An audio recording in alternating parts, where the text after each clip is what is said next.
यम गम्या कह रहे हैं वहां पर यदि चले जाएंगे तो अधर्म हो जाएगा, और यम गम्या जिसको कह रहे हैं तो वहां जाएंगे तो धर्म होगा। आगे के लिए कह रहे हैं कि वक्ष्यमाण जो वैदिक दृष्टांत है ना, एक दृष्टांत वक्ष्यमाण वैदिक दृष्टांत है, तो वो तो सर्वांश में घटेगा। 4 नंबर टिप्पणी देख सकते हैं एक बार। लौकिक दृष्टांत वाक्य ग्राम्य कुक्कुटा भक्षणेन धर्मः। लौकिक दृष्टांत वाक्य जो था उसमें ग्राम्य कुक्कुट का भक्षण करने का निषेध किया है ना, अभक्ष्यः ग्राम्य कुक्कुटः। तो ग्राम्य कुक्कुट का अभक्षण जब करते हैं तो धर्मः, तो उससे धर्म होता है। लेकिन आरण्यक भक्षणे दोषाभावः, आरण्यक भक्षण में दोषाभाव है, दोष नहीं लगेगा। अब ये देखने की बात है। ऋतौ भार्यागमनेन, लेकिन दूसरा उदाहरण अलग है। ऋतौ भार्यागमनेन धर्मः परदारगमने दोषश्च। इसमें दोनों है, धर्म भी है दोष भी है। तो ये पूरा हमारा जैसा दार्ष्टान्त है वैसा ही उदाहरण है। दार्ष्टान्तिके साधु शब्द प्रयोगेण धर्मः, हमारा जो दार्ष्टान्त है उसमें साधु शब्द के प्रयोग से धर्म मिलेगा। असाधु शब्द प्रयोगे ते सुरा हेलय हेलय इति अनेन अधर्मः, और उससे अधर्म भी मिलेगा। ठीक है, तो इसलिए कह रहे हैं कि दृष्टांतता तो अंशेन, दृष्टांतता यहाँ पे अंश मात्र में ही समझनी चाहिए। वेदे खल्वपि पयोव्रतो ब्राह्मणः यवागुव्रतो राजन्यः आमिक्षाव्रतो वैश्येति उच्यते। व्रतं च नाम अभ्यवहारार्थम् उपादीयते। शक्यं च अनेन शालिमांसादीनपि व्रतयितुं तत्र नियमः क्रियते। जैसे वैदिक वाक्यों में भी ये प्राप्त होता है नियम। पयोव्रतो ब्राह्मणः, ब्राह्मण को पयोव्रत होना चाहिए।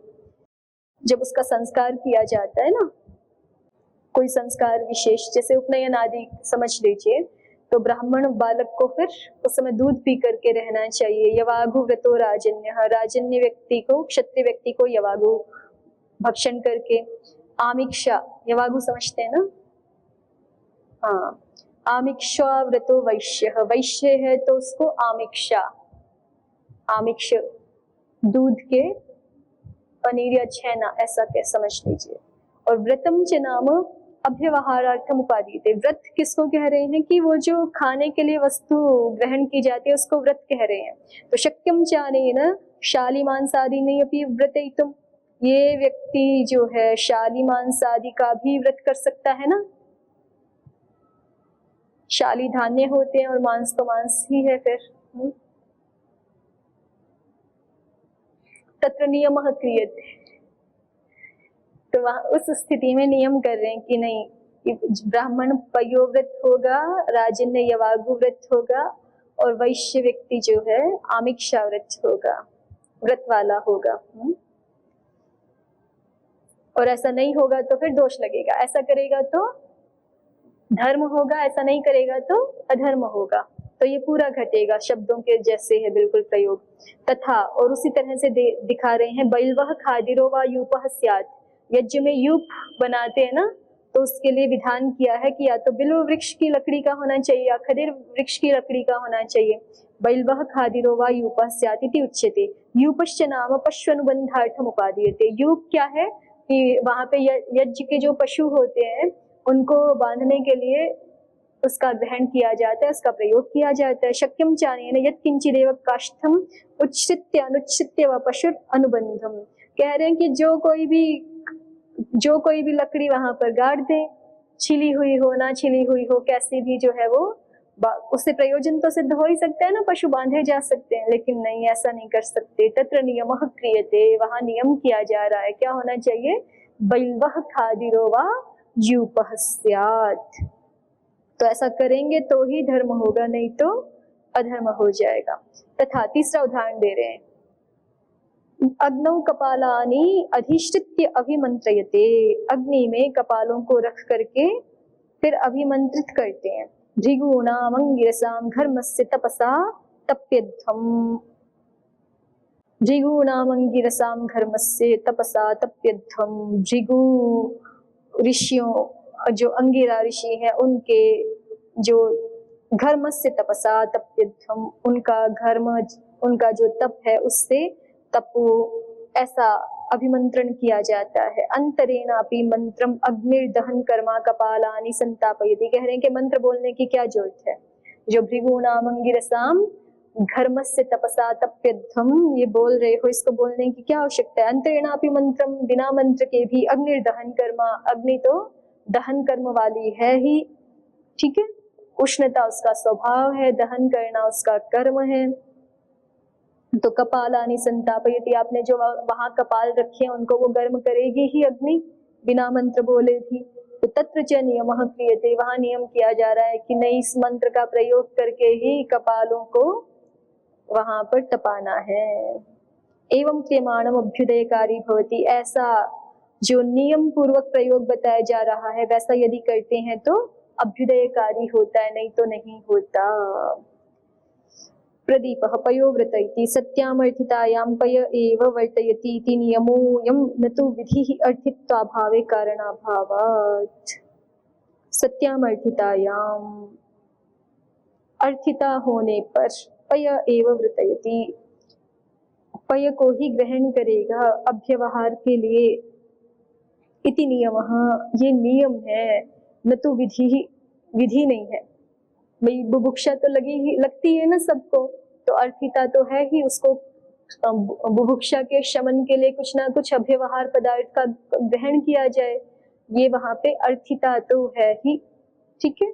तो सत्याम अर्थितायाम, अर्थिता है ही, तो फिर जो कहा जा रहा है पय एव व्रतयति इति नियमः, ये नियम है, माने सब कुछ का भक्षण प्राप्त हो रहा था एक तरह से बुभुक्षा को शांत करने के लिए, फिर कहा जा रहा है पय एव व्रतयति, तो नियम रहेगा, ये विधि नहीं है। ये अर्थित्व अभावे कारणाभावात्, और कोई कहे कि नहीं अर्थित्व का तो यहाँ अभाव है, अर्थित्व का अभाव है माने भूख ही नहीं लगेगी, तो कह रहे हैं कि नहीं, उसका तो कोई कारण नहीं है कि भूख नहीं लगेगी, सभी प्राणियों को भूख लगती ही है। तो यहाँ पे अर्थित्व, कोई कहे कि ये नियम नहीं है, विधि है, तो विधि तब हो सकती है जब पहले से कुछ प्राप्ति ना हो, और जब अर्थित्व ना हो, तो वही दिखा दिया कि अर्थित्व ना हो ऐसा हो ही नहीं सकता। यहाँ पर अर्थित्व अभावे कारणाभावात्, अर्थित्व के अभाव में कोई कारण यहाँ पर नहीं है, तो इसलिए अर्थित्व है ही, और अर्थित्व है तो फिर ये विधि नहीं होगी, नियम होगा, ठीक है। उद्योतः व्रतयति अभ्यवहारत्वेन उपादत्ते इत्यर्थः। व्रतयति का मतलब क्या है, व्रत का सामान्य भाषा में हम अर्थ लेते हैं कि मतलब व्रत माने छोड़ना किसी चीज को, लेकिन यहाँ पे व्रत का मतलब क्या बताया है, व्रतम च नाम अभ्यवहारार्थम उपादीयते, वो कोई एक विशिष्ट वस्तु जिसको हम भक्षण के लिए, अभ्यवहार के लिए स्वीकार कर लेते हैं, वो व्रत है। जैसे हम गुणों के संदर्भ में बोलते तो वहां पे ठीक जमेगा, सत्य व्रत है हमारा, ठीक है। और नहीं तो सामान्य रूप से हम बोलते हैं कि व्रत है आज, तो व्रत है माने खाना पीना कुछ नहीं है, ठीक है। लेकिन ये दूसरे उसका वो अर्थापत्ति से निकलता है, जैसे पयो व्रत कहा, तो पय व्रत माने पय को ही भक्षण के लिए ग्रहण करेंगे, अभ्यवहार के लिए ग्रहण करेंगे, अन्य वस्तुओं को नहीं करेंगे। वो जो अर्थापत्ति प्राप्त अर्थ है वो लोक में विशेष प्रसिद्ध हो गया है, लेकिन यहाँ पे व्रत का अर्थ व्रतम च नाम अभ्यवहारार्थम उपादीयते। भाष्य में एक शब्द प्रयोग हुआ है उच्चित्य अनुच्चित्य वेति, तो उसका अर्थ है संतक्ष्य असंतक्ष्य वा, संतक्ष्य माने छील करके या फिर असंतक्ष्य बिना छीले ही, निखन्य अनिखन्य वा इत्यर्थ है इत्यन्ये। कुछ लोग कहते हैं कि उच्चित्य अनुच्चित्य का अर्थ है निखन्य अनिखन्य, कि उसको गाड़ करके या उसको बिना गाड़े ही। तो ये प्रकरण पूरा हो रहा है हमारा, इसको देख लीजिए। एवं इहापि समानायाम अर्थगतो शब्देन अपशब्देन च धर्म नियमः क्रियते, शब्देनैव अर्थो अभिधेयो नापशब्देन इति एवं क्रियमाणम अभ्युदयकारी भवतीति। एवं इहापि, इसी प्रकार से यहाँ पर भी कह रहे हैं कि समानायाम अर्थगतो शब्देन अपशब्देन च, अर्थ का ज्ञान तो समान रूप से ही हो जाएगा, चाहे हम साधु शब्द बोले चाहे असाधु शब्द बोले, चाहे गौह बोले या फिर गौनी बोल दे, गौनी भी है ना उसमें जो उदाहरण देते हैं अपशब्द के, गावी गोणी गोप गोप, ठीक है। तो गावी बोल दें या गऊ बोल दें, ज्ञान तो हो ही जाएगा कि हम गाय इस पदार्थ को कहना चाह रहे हैं। तो समानायाम अर्थगतो शब्देन अपशब्देन च, यद्यपि शब्द और अपशब्द के द्वारा अर्थ गति समान ही है, अर्थ का ज्ञान समान ही है, फिर भी इहापि धर्म नियमः क्रियते। जैसे कुछ भी खा करके बुभुक्षा मिटाई जाती है ना, मिटाई जा सकती है, लेकिन शास्त्र के द्वारा धर्म नियम किया जाता है, ये खाओ ये मत खाओ। कुछ भी गमन करके खेद विगम किया जा सकता है, लेकिन शास्त्र के द्वारा नियम किया जाता है, इयम गम्या इयम अगम्या। उसी तरह से कह रहे हैं कि अर्थावगति तो यद्यपि शब्द और अपशब्द दोनों के द्वारा की जा सकती है, लेकिन फिर भी धर्म शास्त्र के द्वारा धर्म नियम किया जा रहा है। व्याकरण शास्त्र के द्वारा शब्दे नहीं व अर्थो विधेयो नाप शब्दे नहीं, कि हमें अर्थ का ज्ञान साधु शब्द के द्वारा ही कराना चाहिए, असाधु शब्द के द्वारा नहीं। क्यों? एवं क्रियमाणम अभ्युदयकारी भवति, क्योंकि ऐसा करने से वह जो शब्द प्रयोग हम कर रहे हैं वह हमारे लिए अभ्युदयकारी हो जाएगा। जो हमारा लोक प्रयोजन है अर्थ का ज्ञान कराना, वो तो सिद्ध होगा ही, लेकिन साथ में वो शब्द प्रयोग हमारे लिए अभ्युदयकारी हो जाएगा। प्रदीप देख लीजिए, समानायामिति यद्यपि साक्षात अपभ्रंशान वाचकास्तथापि स्मर्यमाण साधु शब्द व्यवधानेन अर्थं प्रत्याययन्ति, केचिच्च अपभ्रंशाः परंपरया निरूढिमागताः साधु शब्दान् स्मारयन्त एव अर्थं प्रत्याययन्ति, अन्ये तु मन्यन्ते साधु शब्दवत् अपभ्रंशापि साक्षात् अर्थस्य वाचका इति। प्रदीप ने एक बात कही है, अपना मत दिखाया है कि यद्यपि जो अपभ्रंश शब्द होते हैं ना, वो साक्षात रूप से उस पदार्थ को नहीं कहते। अपभ्रंश शब्द पहले साधु शब्द का स्मरण कराते हैं और फिर वो साधु शब्द अर्थ का ज्ञान कराते हैं।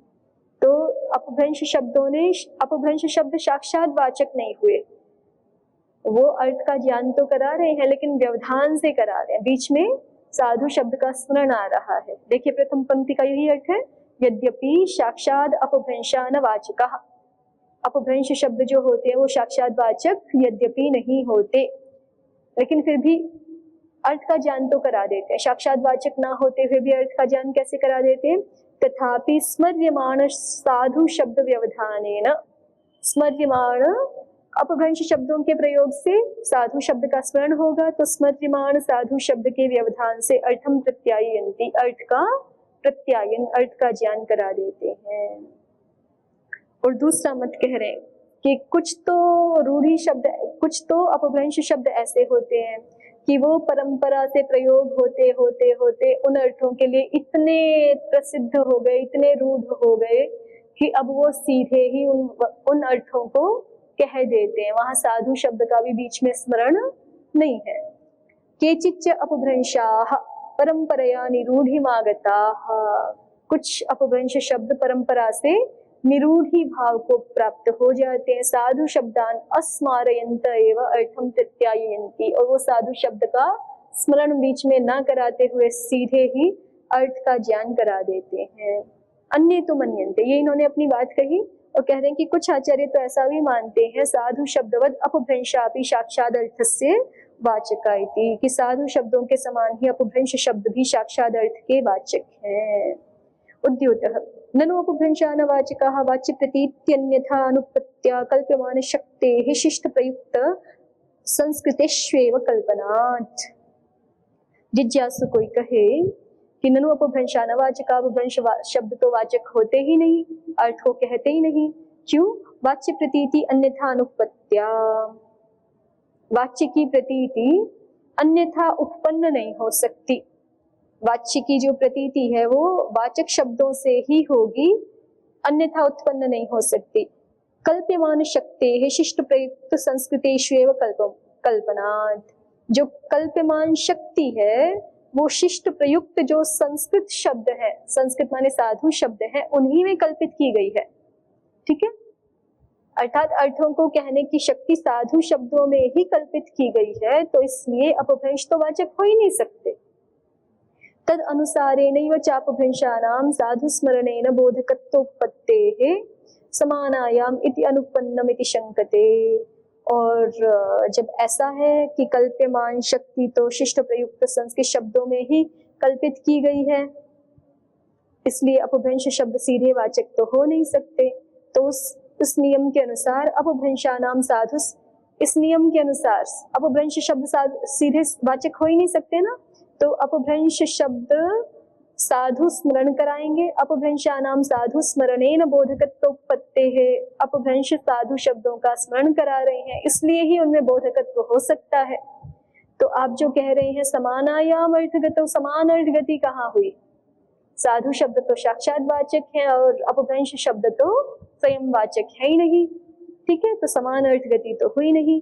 तो उसी को समानायामिति अनुपन्नम, समानायाम अर्थगतौ, ये अनुपन्न है, ऐसा कोई शंका करे तो उसको प्रदीपकार उत्तर दे रहे हैं कि आपकी बात ठीक है, यद्यपि साक्षात अपभ्रंश वाचक नहीं होते, लेकिन फिर भी परंपरा से तो व्यवधान पूर्वक तो वाचक होते हैं, व्यवधान पूर्वक तो बोध कराने वाले होते ही है ना, तो इसलिए कह रहे हैं समानायाम अर्थगतौ। अर्थगति तो अंततः हो ही रही है, अर्थ ज्ञान तो हो ही रहा है। और कुछ अपशब्द तो ऐसे भी हैं, अपभ्रंश तो ऐसे भी हैं जो साधु शब्दों के स्मरण की भी, जिनको बीच में आवश्यकता नहीं है स्मरण कराने की, वो अर्थ का प्रत्यायन करा देते हैं, निरूढ़ी को प्राप्त हो गए हैं। तथापि एवं च वाचकत्व अभावेपि अर्थ प्रत्यायकत्व अविशेषेण समानायामिति इति उक्तम। तो ऐसा समझना चाहिए, उत्तर ये दिया जा रहा है जिज्ञासु को कि यद्यपि अपभ्रंश वाचक तो नहीं है, लेकिन वाचकत्व ना होने पर भी अर्थ प्रत्यायक सामर्थ्य तो है उनमें, अर्थ का ज्ञान तो करा दे रहे हैं ना किसी तरह से, यद्यपि वाचक नहीं है लेकिन अर्थ का ज्ञान तो करा रहे हैं। इसी दृष्टि से समानायाम ऐसा कहा गया है। निरूढ़ी मागता इति तेज शक्ति भ्रमेण बोधका इति भावः। वो शब्द, वो अपशब्द जो कि परंपरा से निरूढ़ी को प्राप्त हो गए हैं, वो शक्ति भ्रमेण बोधका, वो उनमें शक्ति का भ्रम उत्पन्न हो जाता है लोक में। पहले उनमें शक्ति होती नहीं है, लेकिन प्रयोग सब करते रहते हैं, तो मानो उसमें वो शक्ति है, शक्ति का भ्रम हो जाता है, तो इस कारण से वो बोधक हो जाते हैं। शक्ति भ्रमश्चेत्थम केनचित् गावीति प्रयुक्ते गौः इति साधु स्मरणात् प्रयोज्यस्य बोधे अपि तटस्थस्य गावी शब्दादेवस्य गोबोध इति भ्रमेण तन्मूलको अन्येषामपि भ्रमः इति। ये शक्ति भ्रम कैसे हो जाता है? तो कह रहे हैं कि केनचित् गावीति प्रयुक्ते गौः इति साधु स्मरणात् प्रयोज्यस्य बोधे अपि, किसी के द्वारा गावी ऐसा शब्द प्रयोग कर दिए जाने पर, गौः इति स्मरणात्, गौः इस साधु शब्द का स्मरण होने से, प्रयोज्यस्य बोधे अपि, प्रयोज्य का बोध हो जाने पर, गावी शब्द का असाधु शब्द का प्रयोग किया, उस असाधु शब्द के प्रयोग से फिर गौः इस साधु शब्द का स्मरण हो गया और प्रयोज्य का बोध हो गया। प्रयोज्य जो गौ पदार्थ है उसका बोध हो गया। उसका बोध हो जाने पर भी तटस्थस्य गावी शब्दादेवस्य गोबोध, जैसे कि मैंने गावी बोला, ठीक है, मैंने गावी बोला और आप समझ गए मेरे गावी बोलने से, हम दो आपस में बात कर रहे हैं तो मैंने गावी बोला, आपको उससे मेरे गावी बोलने से गौहू का स्मरण हुआ आपकी बुद्धि में और आप समझ गए कि गाय इसका अर्थ है, ठीक है, तो आपने तो अपनी बुद्धि में समझ लिया। लेकिन तीसरा कोई नया व्यक्ति है, तटस्थ कोई व्यक्ति है, तो उसकी बुद्धि में तो ये उसको आपकी बात नहीं पता चली ना कि आपने मेरे गावी शब्द से नहीं गाय पदार्थ को जाना है, आपने पहले गावी से गौहू को स्मरण किया और फिर उससे गाय पदार्थ को जाना, ये उस तीसरे को तो नहीं पता। तीसरे को तो ऐसे लगा कि इस सामने वाले व्यक्ति ने गावी शब्द से गाय अर्थ को लिया, तो उसको शक्ति भ्रम उत्पन्न हो गया कि नहीं? वो वही दिखा रहे हैं यहाँ पे कि शक्ति भ्रमश्चैत्थम केनचित् गावीति प्रयुक्ते गौः इति साधु स्मरणात् प्रयोज्यस्य बोधेपि तटस्थस्य गावी शब्दादेवस्य गोबोध इति भ्रमेण तन्मूलको अन्येषामपि भ्रमः इति। अब ये जो इस तटस्थ व्यक्ति को भ्रम हुआ है उसके कारण फिर और अन्यों को भ्रम हो जाएगा, अन्यों को भ्रम हो जाएगा, ऐसे। वस्तुतो विनिगमना विरहात् भाषा शब्देष्वपि शक्तिरेव इत्याह अन्येत्वेति। वस्तुतो विनिगमना विरहात्, विनिगमन के विरह होने से, माने प्रमाणाभाव होने से भाषा शब्देष्वपि शक्तिरेव, भाषा शब्दों में भी शक्ति होती ही है। माने इस बात के लिए हमारे पास कोई प्रमाण नहीं है कि भाषा शब्दों में शक्ति नहीं होती, इसको कहने के लिए कोई प्रमाण नहीं है। तो इसका मतलब प्रमाण अभाव होने से भाषा शब्दों में भी शब्द माने भाषा शब्द ही अपभ्रंश आदि शब्द इनमें भी शक्ति होती ही है, ऐसा कोई आचार्य मानते हैं, उनके मत को दिखा रहे हैं। अन्य तु मन्यन्ते साधु शब्दवत् अपभ्रंशापि साक्षादर्थस्य वाचका साधुत्वं चैतन्मते शब्द गत धर्म साधनता अवच्छेदक वैजात्यमेव। इनके मत में साधुत्व क्या है? तो कह रहे हैं कि साधुत्वं चैतन्मते शब्दगत धर्म साधनता अवच्छेदक वैजात्यमेव। शब्दगत धर्म साधनता का अवच्छेदक जो वैजात्य है वही साधुत्व है। शब्द में एक धर्म है, शब्द में एक विशेषता है जो उसको धर्म की प्राप्ति में कारण बनाती है। शब्दगत धर्म साधनता अवच्छेदक वैजात्य। साधुत्व क्या है? वैजात्य ही साधुत्व है। असाधु शब्दों से, अपभ्रंश शब्दों से एक साधु शब्दों में एक प्रकार का वैजात्य है, विलक्षणता है। वो कैसी, क्या विलक्षणता है? शब्दगत धर्म साधनता अवच्छेदक रूप वैजात्य। जो असाधु शब्द होते हैं उनमें धर्म साधनता अवच्छेदक धर्म नहीं है ना, अपुण्य को अपूर्व को उत्पन्न कर सके ऐसा सामर्थ्य उनमें नहीं है। और साधु शब्दों में अपूर्व को उत्पन्न कर सके, धर्म को उत्पन्न कर सके ऐसा सामर्थ्य है, यही साधुत्व है। ठीक है, साधु शब्दों का साधुत्व यही है। शब्दगत धर्म साधनता अवच्छेदक वैजात्यमेव साधुत्वम्। यद्यपि साधूनेव भाषेत इति न श्रूयते। कह रहे हैं कि यद्यपि कहीं पर शास्त्रों में ऐसा वाक्य नहीं मिलता है, साधूनेव भाषेत, साधु शब्दों को ही बोलना चाहिए। तथापि फल निर्देश वाक्ये तन्निर्देशाद एव ईदृश विधि कल्प्यते। लेकिन फिर भी जो फल निर्देश वाक्य है, एकः शब्दः सम्यक् जातः सुप्रयुक्तः, यहाँ पे बोला है ना सम्यक् जातः सुप्रयुक्तः, तो इससे पता चलता है इसका फल कहाँ है, सम्यक ज्ञान का और सम्यक प्रयोग का फल कहाँ है। तो इससे हम इस प्रकार की विधि की कल्पना कर लेते कि साधु ने वो भाष्येत, नहीं तो साधु ने वो भाष्येत ये सीधे सीधे तो कहीं विधि नहीं है। लेकिन जो कहा जा रहा है कि शब्दों का ठीक ठीक ज्ञान और उनका ठीक ठीक प्रयोग, इससे इस फल विशेष की प्राप्ति होती है, धर्म विशेष की प्राप्ति होती है, तो उससे अनुमान कर लिया जाता है कि इस प्रकार की विधि है साधुनेव भाष्येत। ठीक है, यद्यपि साधुनेव भाष्येत इति न श्रूयते तथापि फल निर्देश वाक्ये तन्निर्देशाद सम्यक जातः, ऐसा निर्देश हो रहा है ना वहां पे, सम्यक जातः सुप्रयुक्तः। तो सुप्रयुक्तः माने वही है कि अच्छी तरह से बोला गया, ठीक ठीक शब्दों का प्रयोग किया गया, इसलिए साधुनेव भाष्येत ये कल्पित कर लिया जाता है। तथापि फल निर्देश वाक्ये तन्निर्देशाद एव ईदृश विधि कल्प्यते। तत्र के साधवः इति आकांक्षायाम् एते एव साधवः इति व्याकरणेन निष्पादनात् तद्द्वारा शास्त्रेण धर्म नियमो विधीयते इति बोध्यम्। अब साधुनेव भाष्येत ये जब विधि कल्पित हो गई तो फिर कोई पूछ सकता है कि साधवः शब्दाः, साधु शब्द कौन है? तो इसकी आकांक्षा में एते एव साधवः, हमें ये बताना पड़ेगा कि यही शब्द साधु है। इति व्याकरणेन निष्पादनात्, इस बात का निष्पादन कि ये ही साधु है, इस बात का निष्पादन व्याकरण शास्त्र के द्वारा होता है, इसलिए तद्द्वारा शास्त्रेण धर्म नियमो विधीयते, इसलिए व्याकरण शास्त्र की सहायता से शास्त्र के द्वारा धर्म नियम किया जाता है। तद्वारा व्याकरण द्वारा शास्त्रेण धर्म नियमो विधीयते इति बोध्यम, ऐसा जानना चाहिए। भाष्ये शब्देनैव इति, शब्देनैव अर्थो अभिधेयः, वहां पे क्या समझना चाहिए? कोई कहेगा शब्दों से बोल रहे हो, शब्दों से ही तो बोलते हैं अर्थ, और किससे बोलते हैं? अर्थों को जब बताना होता है तो शब्दों से ही तो बताते हैं। तो फिर यहाँ पे वही प्रकर्ष अर्थ लेंगे, जब शब्दों से ही बोलते हैं तो प्रकर्ष अर्थ लेंगे, माने साधु, साधु भी शब्दैहि एव अथवा साधुना शब्देनैव, साधु शब्दों के द्वारा ही अर्थ कहना चाहिए। एवं क्रियमाणम अभ्युदयकारी भवति। एवं क्रियमाणम अर्थात शास्त्र ज्ञान पूर्वकम उच्चार्यमाणम इत्यर्थः। शास्त्र ज्ञान पूर्वक उच्चार्यमान जो शब्द है वो अभ्युदयकारी होगा। ठीक है, तो ये एक प्रयोजन पूर्ण हुआ, ये एक प्रकरण पूरा हो गया हमारा। कथम पुनर्जयते सिद्ध शब्दो अर्थ संबंधश्चेति, इसको बता दिया लोकतः।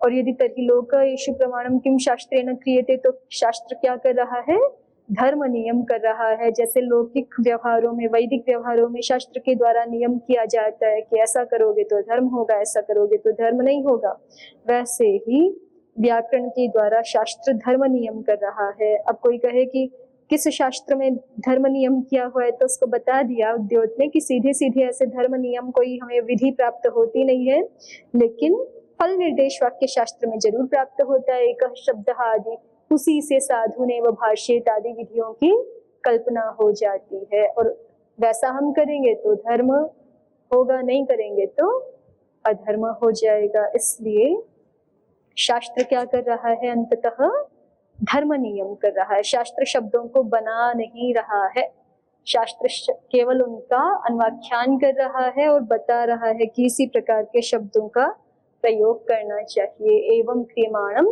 अभ्युदयकारी भवति। अस्तु।